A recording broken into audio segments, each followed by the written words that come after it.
Well, I was asked, what is healing? Healing ultimately, once again, all comes down to mental imagery. All is mental imageries. For example, so if we have obviously right now it is a experience. You are having a experience.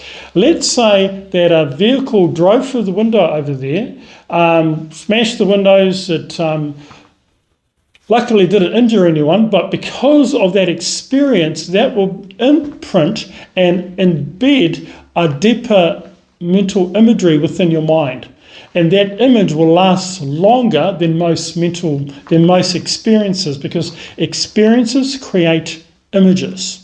All right. For some, that could be so traumatic, I nearly died. And because of that experience becomes an image within that individual's mind.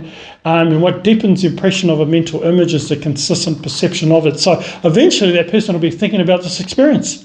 And now that image becomes more alive, it becomes deepened within their mind, and also now from the mind affects the brain being physical matter. Now the neuro pathway, because of that image perception, the neuro pathway starts to expand as well, and then develop synaptic connections and more neuron pathways. So experiences create images. So when people have traumatic experiences in their past, what's happening is that experience creates what? Mental images.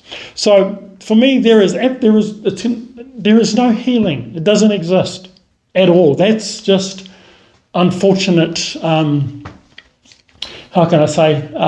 traditional counselling at its best.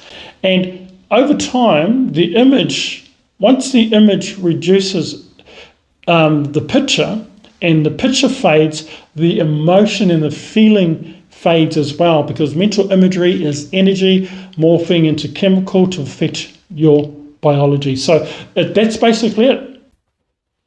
So a lot of people who stay in that image become victims of that image, and their whole life is more kind of predicated in the lifestyle that's conjoined with the image in the past.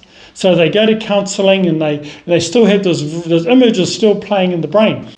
People, unfortunately, don't know how to change the channel. Some go to counselling and the counsellor just enforces the program, but they never change the channel.